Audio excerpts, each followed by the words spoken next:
Sister Circle. Hope everybody is well today. We are grateful for the gift of life today. Yes. I feel like we never really introduced ourselves either. Like none of them. We just like, you should know who we are. Big sis and little sis. Yes. I'm Tiffany. I'm the little sis. I am April and I am your big sis. And I just want to say, just put it out there that we love our Sister Circle. Yes. Thank you for all of the positive feedback. Yes. All of the affirmation, the confirmation that you've given us to keep going. For all of the people that have reached out to us, thank you. And share with a friend, share on your social media pages. We want to reach as many people as we can. Yes. Can't do it without our Sister Circle. No, we absolutely cannot. So we've been talking a lot about just our issues, our childhood. And on a previous episode, we talked about our bloodline. Yeah. And you gave the analogy of the woman who fought through the crowd to touch the hem of Jesus's garment. And in the Bible is listed or is documented as an issue with blood, where she was physically bleeding. Yeah. But you gave a different scenario, which was like, whoa. Yeah, because I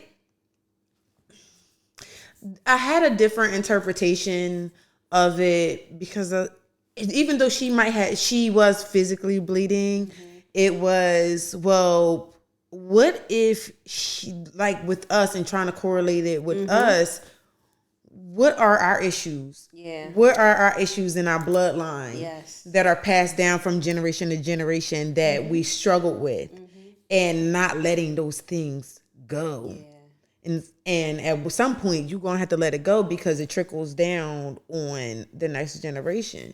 That is very true. So we have the natural perspective of us fighting through to get to Jesus and those things that are in our bloodline. So it's just like a physical blood or just your internal blood and your history and things like that. Because I know when we initially talked about it, I remember that day you were having a really tough morning. Yeah. Like you literally had to crawl out of bed. That was my heating pad. Yeah, y'all. That was a heating pad. I still got that. I don't need it, and I still got that heating pad, like just in case. Yeah, I got it on me.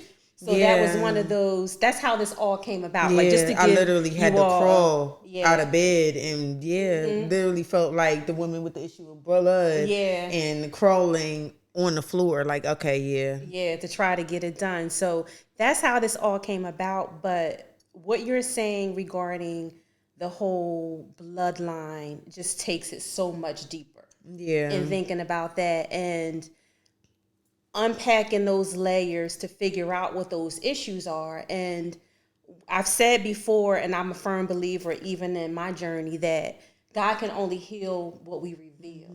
So I think it's so important for us to say those prayers, to pray and ask God to reveal those things that are, say, sins of fathers, because we don't know, like all our ancestry and stuff, because people don't talk. I was about to say that. They are not saying anything. So meanwhile, you're trying to figure out like where this comes from. And I remember prime example, and I was both blessed and mad at the same time. Remember when Mom had came to you and she was talking about how she was explaining the dream, and she was saying she was just explaining it, and she made a point to say like she couldn't see the people's faces, but she knew who they were.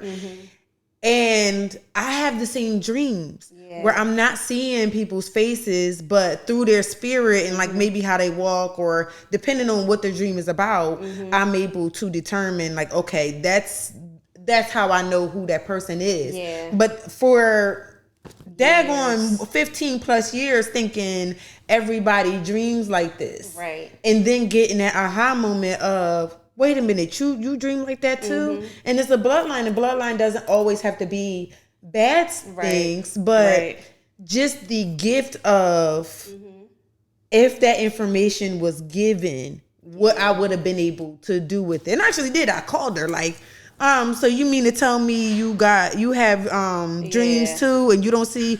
And I had to tell her that's not normal.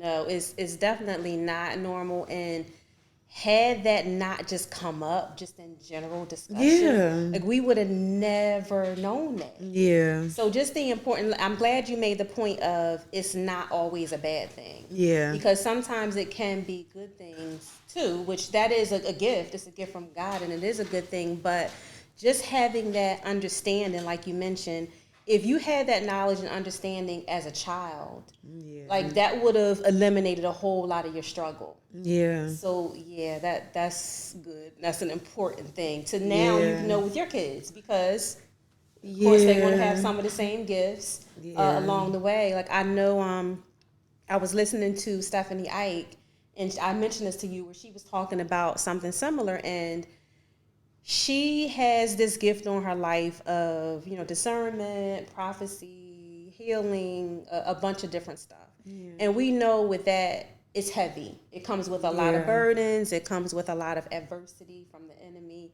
because, of course, he always wants to stop anything you're doing for God. Yes. So when she first started to tap into this gift, God asked her to do something that was really hard, and it meant her going against her family.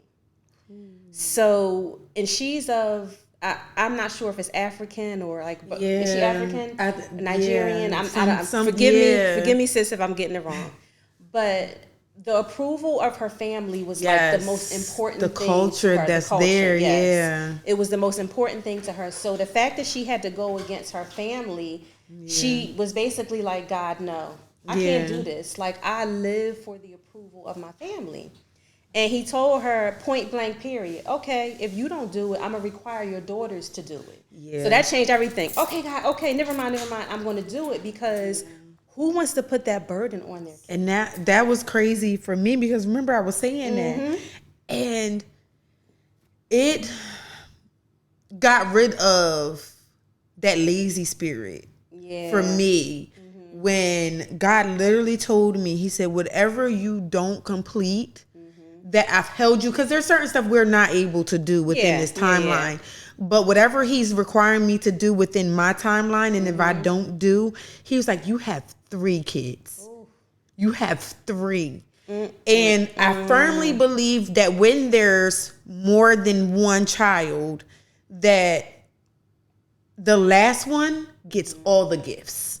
So not only are you maneuvering between trying to figure everything out, now you're bombarded because now all the gifts that are in your bloodline is you're the last one. Yeah. So if somebody doesn't pass this test, I'm the last one. Yeah, I have to do it. Yeah, and that's what I was looking. You. Yeah, same thing. So I was looking like I cannot, and the gifts of just being able to now have names for them. And it was just like, who has all of this stuff? Like, who's able to do? I'm not gonna list them, y'all, but who's able to have this, and this, and just having that connection with God of how we talk about giving a roadmap and like how we're blessed to be able to see what God is doing. And a lot of times he doesn't have to explain a thing. Not a thing. But the clarity that he's given to us is one of those gifts. Yeah. And just like it comes through like so matter of factly, where other people was just like, just even being able to decipher people's dreams. Yeah. It's like, oh, this means that. And it's like, how do you know that? Yeah, because you have discernment. Discernment of what those things mean. And so that was, hearing her say that just really put things in a different perspective for me. It's like we have to do it. We have no choice. And I'm sure, don't get me wrong, our kids will also have their own God-given gifts. But when we're talking about, and for her, it was like, okay, you need to break a cycle. I need you to shake things up. And that's where it gets tricky, because we look for the approval of our families, but we could no longer just go with the flow and the norm. It's like, no, I don't agree with that. I don't agree. So I think I'm bringing back to my memory being in this world but not of it. Yeah. And if your family in any circumstance is of the world, then you're not supposed to be in it. Yeah. And it's hard. I know I've definitely looked at the approval of our family, and I believe that once I got to a certain financial status, that certain family members were going to accept me more than they have. Okay. I didn't feel like an outcast, but I just felt as though certain ones were more established. So once I got to a level where it's just like I felt like I fit even a little bit and wasn't given what I wanted in the confirmation of, now I'm one of y'all, but I'm not, because God didn't mean it that way. And I was asking, I was like, well, God, why did you put me in this family? Yeah. Why did you put me? Because sometimes, if we be honest, some of our families, there's always one. There's always at least one in the family, like, they crazy. You don't call that family member not unless you really need something done. So it's just like coming to like, okay, well, why did you put me in this family? And he started pointing out the tools that are in our family. We talked about keys and how I take for granted that we were raised with the foundation. A lot of people, it's harder for them to understand or wrap their mind around God because they weren't introduced early on. But for us, we were able to, a lot of stuff that's crazy to everybody else, it makes sense because we've seen it from an early age. Oh, if you fall out in the middle of church service and they have to put a blanket over cover you. Up. To somebody else, that's not going to be normal, but to understand, not all of it is real, but the instances that are real, we can understand it. Right. Yeah, that makes a big difference. But like, even with you, I'm just going back to everything you said about feeling like you needed to achieve a certain status to get the approval of certain people. Yeah. And it's just a reminder for you, for me, for us, that status doesn't give you what you need. It doesn't give you the approval you need. And accepting that God created you to be peculiar. Like, you can't have these gifts and just fit in, blend in. Yeah. You know, so sometimes that road is a lonely road. Yeah. Until God brings the people in your life that are assigned to you and like-minded people, which we are seeing him do now, which is a beautiful thing.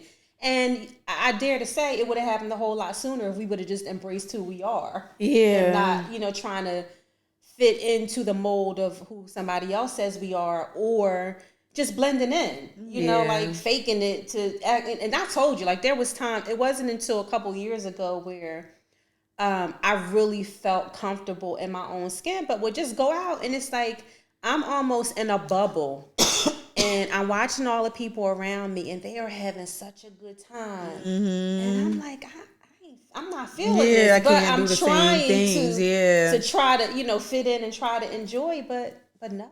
Yeah. Because just not walking in our authentic true self. So, that was a lot. But I'm glad that we're now getting to the place of accepting who we are, and allowing God to bring those people into our lives to feed and nourish, where, like, we can say something to them or somebody will say something to me. I've had one of my close friends say something to me, and she was like, this is going to sound so crazy. Girl. Like, all the stuff that I done heard, you have no idea. You have no idea. Like, we're good. Yeah. But getting to that place, again, requires changing the narrative of that bloodline and the way things were done. And sometimes it just doesn't even make sense. You know how you hear people say, we're working on something, and at work, for instance, we're working on something, and the younger people challenge me because it's like, well, how do you do that? I'm showing them how to do it. Well, why do you do it that way? Because we just do. And now they're challenging me to think smarter and not work harder, because it's like we get so caught up in these things. Yeah, it's like I'm like, why do you do it that way? Well, I've always done it this way. And it's that old saying, if it's broke, don't fix it. No, you need to fix it. You don't know it's broke until you start asking questions and start fixing it. Sometimes you gotta fix it, and that's a hard place. And that just brings me back to, I know in prayer and just, on my journey, it was asking God to reveal those things that needed to be addressed, and needed to be broken, because if they're not revealed again, they can't be healed. Yeah. And then when he starts to reveal them, it's like, whoa. Yeah, like, well, wait a minute, hold on. That's a I lot. didn't ask for all of that. Yeah. Give me one and let me work on this one. Yeah. It's like, okay, you asked, and I'm like, I didn't ask for all of that. Is it really all of that? But then praying for, it's almost like asking for repentance for those things that we may not even been a part of. Because I think once we ask for repentance for our ancestors, this is the way they did things, this was not right, God, we're asking for your forgiveness and for your healing, then the enemy can no longer use those things against us. Yes. But that's the hard part in knowing. Yes. And I feel like with me and our, like, the bloodline, and there's certain stuff where the enemy used me against me. How so? Because, so for instance, I didn't think there was nothing wrong with put myself out there. Yo, this is between, she doing it today. This is between me and you. But for instance, the way I handled my marriage. Okay. And I remember, like, we would have arguments, and I would be like, all right, petty. It was just like, I'm not, it was like, you know what? I'm not talking to him. I'm going to give him the attitude. And you know what? You going to feel this until you fix it kind of attitude. And I would go to God and I'd be like, do you see what he doing? He did this, and this. And I would have this long list of stuff that he did. And he was just like, okay, but let's work on you. Let's fix you. And I'm like, but he was like, I'm going to take care of that. But what I need you to do is I need you to do this. He started charging my heart and showing me, I need you to fix this and leave the rest up to me. And I had to fix my heart posture of how I handled him. Okay. Because I wasn't looking at him.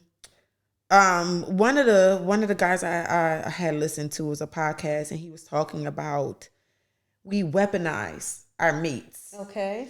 We instead of giving him the benefit of the doubt, I automatically thought what he did was intentional. And in doing that, God was showing me, if you really believe that, but you believe that I put him here, then you're going against me. You're not going against him. Sense, right? Yeah, he was like, so something's not adding up. Yeah. You can't say that he's your enemy and then say that I placed him here at the same time, because then you're out of line. Yeah. When I started fixing my heart posture and going to him with a softer approach, then I got what I originally wanted. Yeah. And I didn't need to have this, what is it? Christina Mack talks. I love her. Shout out to her. I'm gonna tag her below. Yeah, because I don't know her. But she's I don't even know if she has a podcast. Sis, if you don't have one, create one. You need one. But she was talking about like this war personality of just coming to them and you just this. And that's not what it takes. And even for instance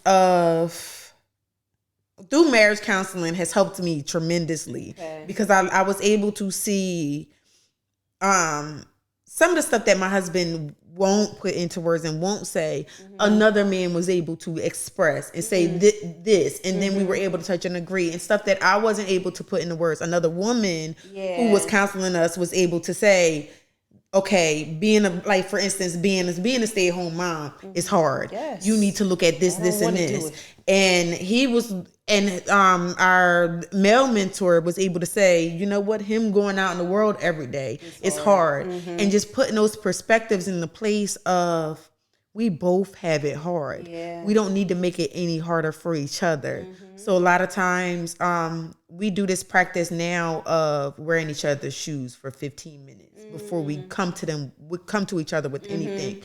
And it puts a lot of stuff in perspective. Yeah. But God was like, no, you fix it. Yeah.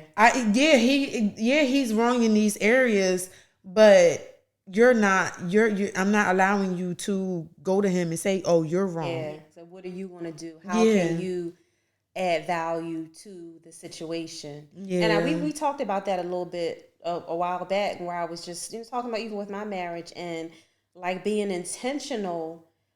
Lately, I was not always there. Like, listen. Of listening to understand and not to respond, because we're just so mad sometimes, and it's just like we're trying to get our point across, but in the end, doesn't matter if I get my point across if nothing gets accomplished. Like listening to understand and understanding, like you just mentioned, that some of those things that we think are intentional, no, it really wasn't intentional. And then like, I just how do you not have back in my whole, the common sense to understand because men that this that takes us back to a bloodline. We have to consider their bloodline. You know, like we know.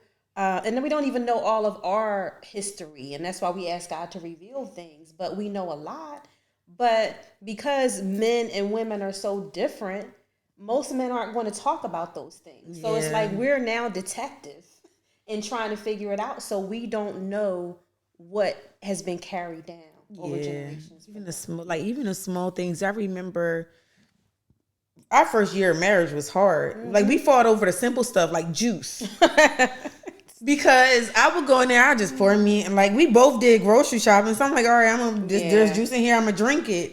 But him being the oldest out of 6, many kids, and me being the baby, it was kind of like, okay, well, if I wanted something, I just went and got at it, and I have to consider anybody else. Right. Where he's always had to consider. So he has like this superhero power. I don't know where that came from. Where he can literally pick up something and could tell if there's a sip, an ounce missing. Shut up. And he really can't. Like I'm telling you, I've seen him do it, and he be like, "You drunk some?" Like shaking, literally could tell you that you drunk some. And I'm like, it's juice. But it sent him in.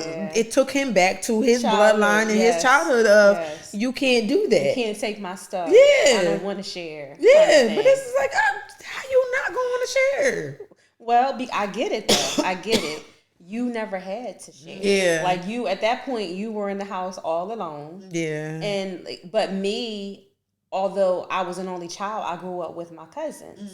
And we were all in the house together all the time. So it was the same thing. Yeah. Like, don't touch my juice. Don't touch my snacks. Don't touch my clothes. Don't touch anything, or it's a problem. So I get it. It's like you're territorial when you have to. I'm getting that now because my daughters is already trying to go in my closet. And I was like, oh, you got sparkly shoes? All your stuff. You can't your snacks. Yeah, you can't even fit those. Now I gotta hide snacks. Yeah, like you don't want it. You don't need it. Let me have it. And they got 2 out of the 5 hiding spots already. Like, and they're about to get the other 3. Just give them a minute. Like, oh, God. Wow. Yeah, that's good. But just the whole fact that you're changing the narrative for them alone is enough. Even if nothing else is accomplished from this and what we've got out of that part of it and the whole bloodline thing, that we are breaking it. It stops here. Yes. It is done. The word tells us clearly that Jesus covered everything on the cross. So we have to get to that understanding of our spiritual bloodline now replaces that natural bloodline. And in doing so, yes, we have to find out what those issues are so that we can break those curses and move on, but to tap into that spiritual bloodline. And not one sin is deemed higher than the other. Because I think in our heads, and what the enemy torments us with is, oh my goodness, I can't believe you did this. And or you think this way, or you're struggling with this. And God created them all, thankfully. Equally, yes. He created them all equal. Yes. And if we are honest, whatever we struggle with, somebody else in our family has struggled with it too. We talked about that before. Yes. Yeah. Just like anxiety alone. And I'm breaking that habit now, which is a hard one. And I don't even know, I just remembered this one, how it automatically sends me and you in a panic when we're late. You realize that came from mom. Yeah, it messes up the whole flow of the day. Yes. Yeah. But I do it to my kids. Oh, no. And I'm like, oh my God, we late. Yes. I be like, grab your stuff. And I realized that's putting chaos into their lives. Yeah. And trying to break. That's my new one. Like I aim to break something, at least depending on how big it is, once a month. Like, that's okay, good. What's my new one? That's a hard one to break. Because that anxiety kicks in and, you jump up, oh my God, I'm late for work. Right. Which is funny. When I used to have the 9 to 5, that was the one thing that I didn't have anxiety over. I can't. Sisters, I can't with this one. She is my not best meant friend to needs to can tap in the comments and tell y'all. Me and her work together, and I would literally wake up for work and I'm late. I didn't do it on purpose, but if I'm like, was the type of person, if I'm already late for work, I'm just gonna be late. 15 minutes versus an hour does not make that much of a difference. Goodness. So I'm like, if I'm 15 minutes late, yes, I'm going to Dunkin', and I know you would kill your staff. Yes, I would. For that. But yes, I would go to Dunkin'. I would go to get the donuts for everybody. Like at this point, if I'm going to be late, I'm coming in with treats for everybody.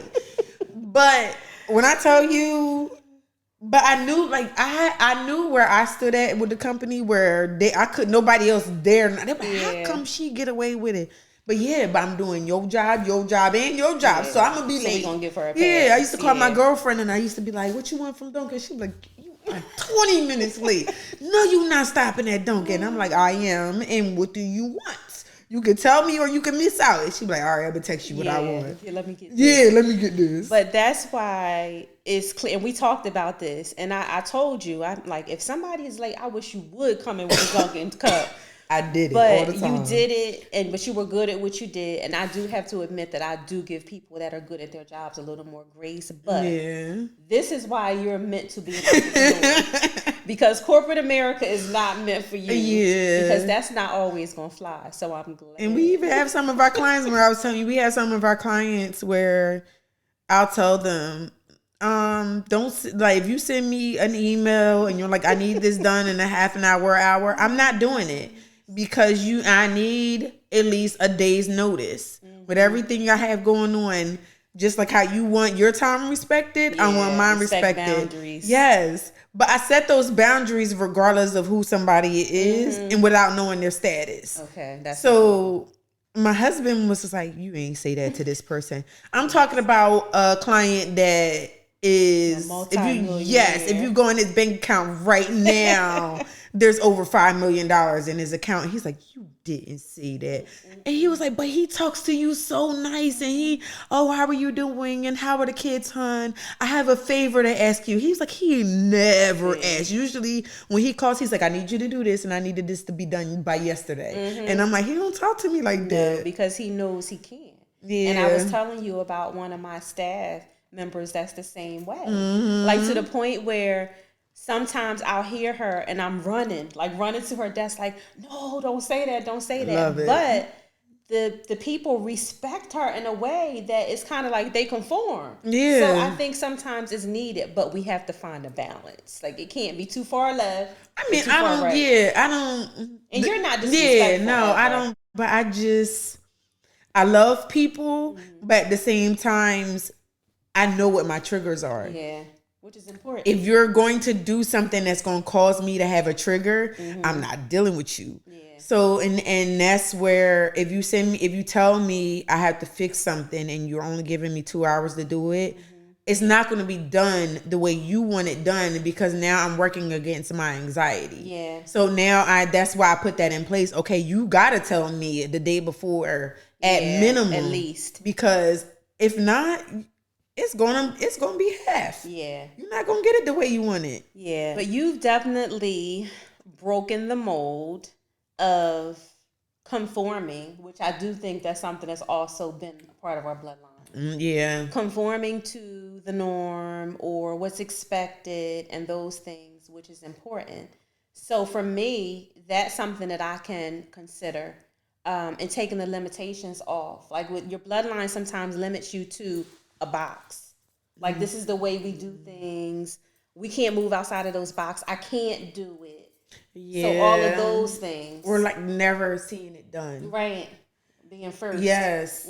And it's a hard thing because we're so afraid of failing that we don't start. Yeah. And that was my thing of if it's not perfect, I'm not going to do it. Yeah. And forgot his name. How did I forget his name? the upsetting the gram. Oh, Tim Ross. And he was talking about, he's like, you can't be perfect at everything. Yeah. And he talked about when he first started his podcast, and he was like, I was just putting wires together, trying to figure out what he was doing. Yes. And he was like, you have to learn. You're not going to learn anything if you're not willing to be bad at something. But I wasn't willing to be bad at anything.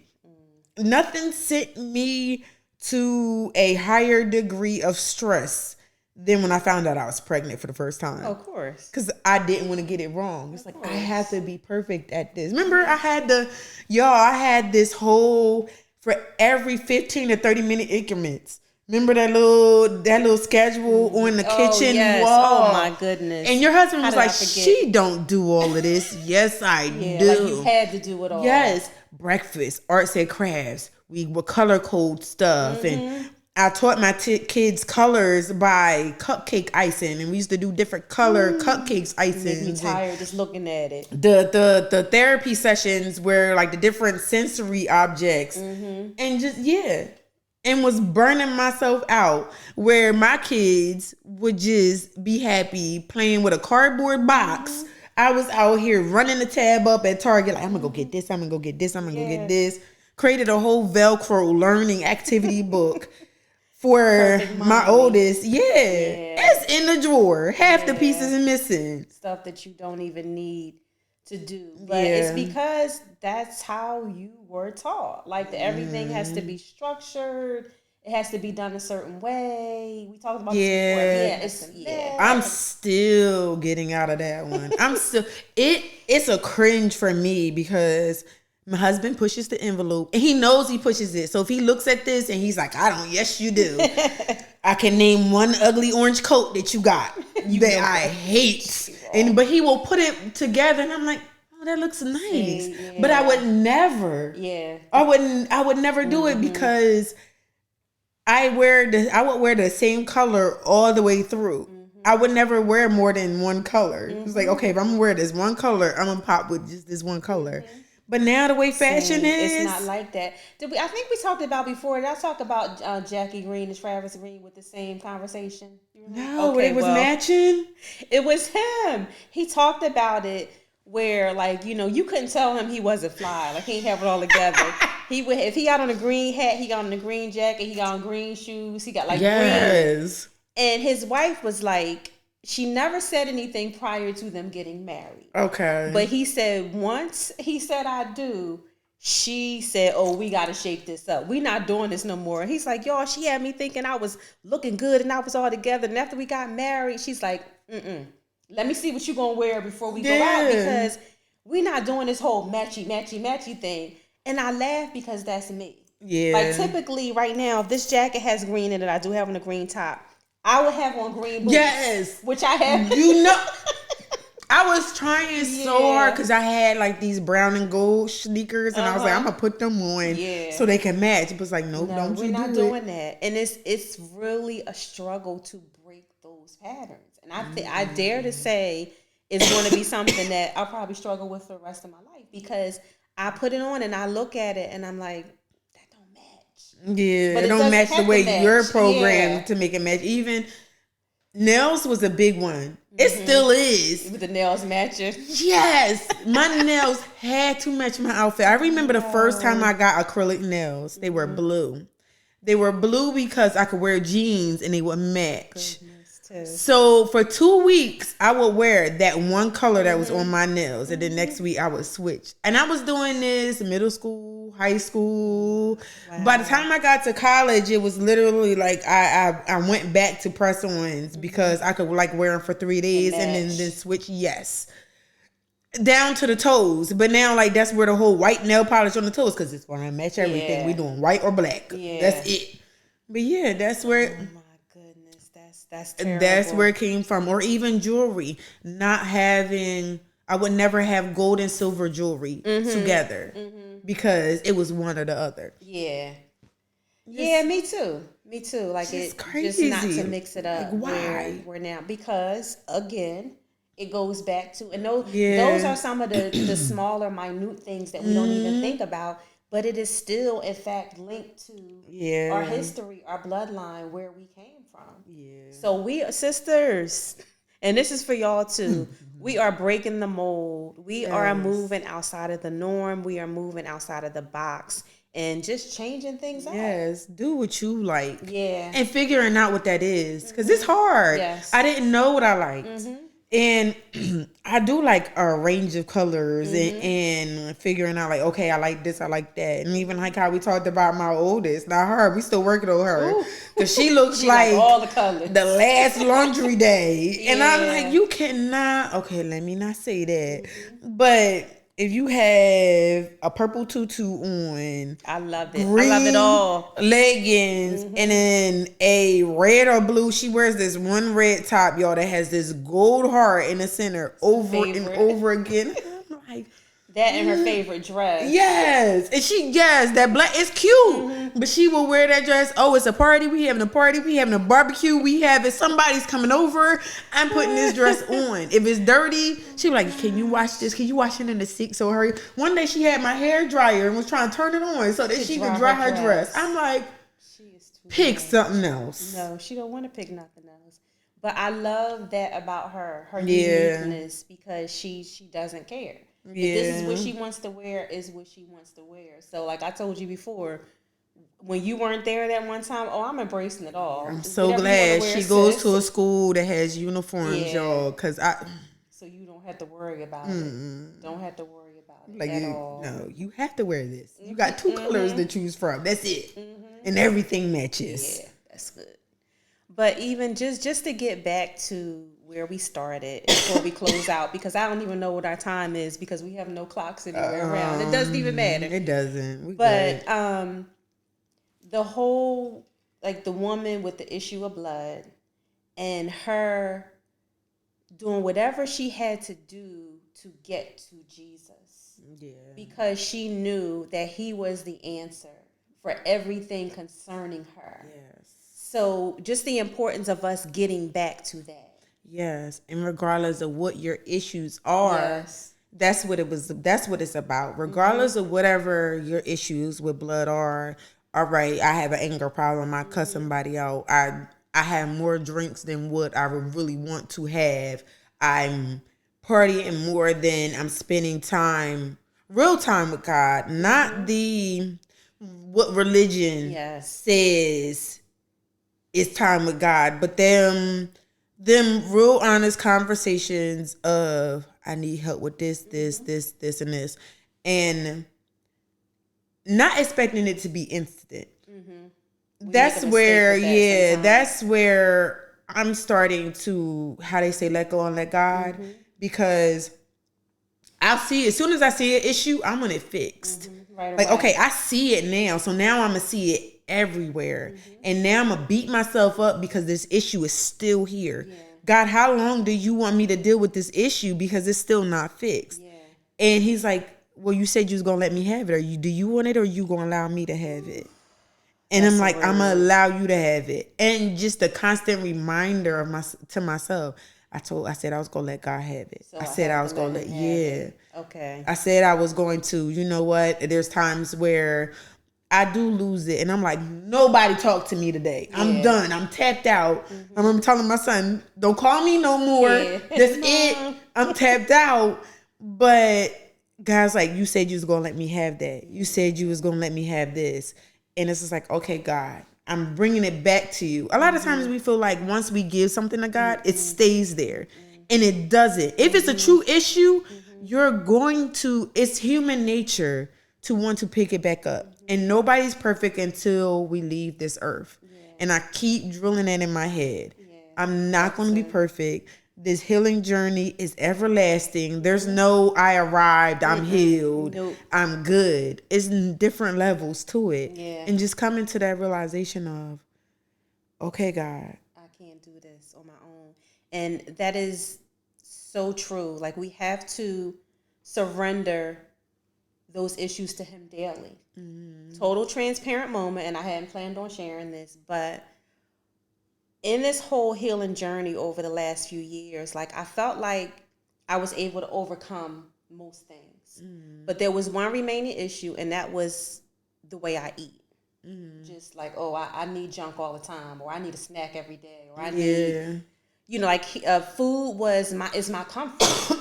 And what you were just saying about, like, when you give something to God, you want it instantaneously. And it happened that way for a lot of other things. So I was expecting the same thing to happen with this, but it didn't. And just in seeing and like prayer and surrendering it to God, understanding the why. It has nothing to do with the food. It's about the discipline and the lack of self-discipline, and realizing those times when I would eat, and I eat for everything. Happy, sad, anxiety, you getting on my nerves. Yes. Just eat for everything and junk. And I was honestly even the type of person where if you didn't see me eat it, it never happened. It's kind of like you sneaking to eat. Yes. Like a kid. Yes. Sneaking snacks. But that's something, if I'm totally honest, sister, that I have to surrender to God every single day, because it goes so much deeper. That food one got a hold on us it's a generational thing. It's our bloodline. Like no other. Everything that we do is surrounded by food. And it wasn't until I started to work for the company I work for now, where it's just so many different cultures. Like there's not a lot of Black people with the company, and I see how other cultures from other countries live. They don't do what we do. They don't do that. Canada, they don't do that. And they're mostly healthy. Yes. And it's like how breaking those cycles. I remember going to one of my girlfriend's houses, and she's a different nationality than I am. Culturally, dinner was completely different. I'm sure. Like I'm like, this is supposed to be a holiday. Like this is all that's on the table. This is it. Yeah. And I told her, I was like, you gotta come to my house for a birthday. Come to a cookout. She came to a cookout. She was just like, oh my goodness. Like the amount of Black people that was in my kitchen waiting for stuff to come out of the oven was just like And she was like, oh my God. Like, like this. It's different. So like that was the one challenge for me. And it's just, and I'm sure everybody has different issues, different things that they have to surrender, but don't be discouraged if it's not instant. And every day we have to surrender those things to Him, where that's something that's on my mirror. It's one of my Post-it notes. And it's a reminder on my phone that today I'm surrendering it to you. God, I invite the Holy Spirit in to help me, because I can't do this. And like trying to do it on my own is not the answer. But I'm believing and standing in faith that just like everything else that's in our bloodline that is not of God, He's going to heal that as well. I remember God dug in my behind. And he's been dealing with, it's funny because he's been dealing with me with that, because remember when Michael Todd did the whole gluttony sermon? The stuff that nobody talks about in the church. To the point, man, when I tell you it took me like 2-3 weeks to listen to that whole sermon, because I'm like, you getting on my nerves. That's like he was, I mean, he was going for the goodie cabinet. He was going about the snack drawer. And I'm a candy. He had cheese twists on the stage and Oreos. Like he had all my favorite snacks. Me, I would have been the type of person when that sermon is over, I got my bag. What we get off this stage, and I ain't gotta pay for it. My goodness. What? I remember when my husband met me. Me and one of my girlfriends, we went into Wawa and we spent almost $30 each. Junk. And he was looking at me like, I cannot believe you spent $30. And I'm like, I could have spent more. Like, if I'm being honest, I could have spent more. And even like 2 nights ago, he was eating a brownie in the bed. And he was like, you want some? Oh, no. Stop. I was like, no, I don't want any, because I'm going to go to sleep and then that's going to be in my stomach. Where for him, it's easier for him to lose that weight. After kids, man, it's dark. It's going to, I'm going to find it in the morning because it's going to be stuck to me. And I was like, stop offering me food, because I don't know how strong my will is to not be able to eat it. No, I remember my husband was going away for a few days and he had some Starburst that he bought. I don't buy junk food anymore for that reason. And he's getting ready to go, and I pulled the bag out, and I'm like, take this with you. Why? He said, because I know I don't have the willpower to take it with you. They're going to talk to you in the middle of the night. So he says, just don't eat it. I'm like, I can't just not eat it. But I did it. But it wasn't because of anything more than I wanted to prove him wrong. You know, like in my own power, I would have ate those Starbursts. I would have ate them and bought another bag. You would. That's how you think. But I'm like, no. I'm going to eat them and you're not even going to know I ate them. I'll count them and make sure it's the same amount in there. She petty, y'all. Like, I'm going to eat them right now and I'm going to go to the store. How many did I eat? 15? I'm going to go to the store and I'm going to replace them 15. Yeah. But no, I didn't for that reason. But it's a daily submission to God for those things and everything else. So that's our challenge for the next week. Okay, to whatever. That's y'all challenge for the next week. Yours doesn't have to be food, though. Jesus, it doesn't have to be food. Something we all know what our issue is, and she knows hers is food too. But that's all right. She ain't ready. Lord. But whatever your issue is, so that thing that you struggle with, that thing that you just have not been able to break in your own power, submit it to God daily. Ask Him to continue to work on your behalf. Set up some notification somewhere on your phone, on your mirror, to just a prayer or to ask God to take those things. And don't get discouraged. That's the most important thing. Don't get discouraged. We got to keep going, keep fighting. He will do the work if we allow Him to do the work in us. Yes. You got anything else, sister? Yes. No, I think you covered it all, sis. I think you got all of it. Yeah, that was a good one. I ain't planning on telling y'all all my business about my food. It always happens. I did want to. We got our cups redone, y'all. Because I know. Logo. Yes, we had changed the logo a while ago, and we got new cups. We do have some stuff dropping, but we're not telling y'all when. Just gotta stay tuned. Turn your notifications on. Go on our Instagram and our Facebook. Turn them notifications on because you don't want to miss them. I don't know how many of them we are going to get for the first one. So, yeah, you want to make sure that you don't miss it. Yes, get your Hey Sis cup. And some other things coming soon. Josie Marie. Like, shout out to her. Custom shops. Yes. Again. Made these for all of the awesome work she's cups. doing for us. We appreciate you, girl. We appreciate you. Yes. So, all right, I think we should wrap up there. Yes. So, enjoy the rest of your evening, and we will see you soon. See you. Bye, sis.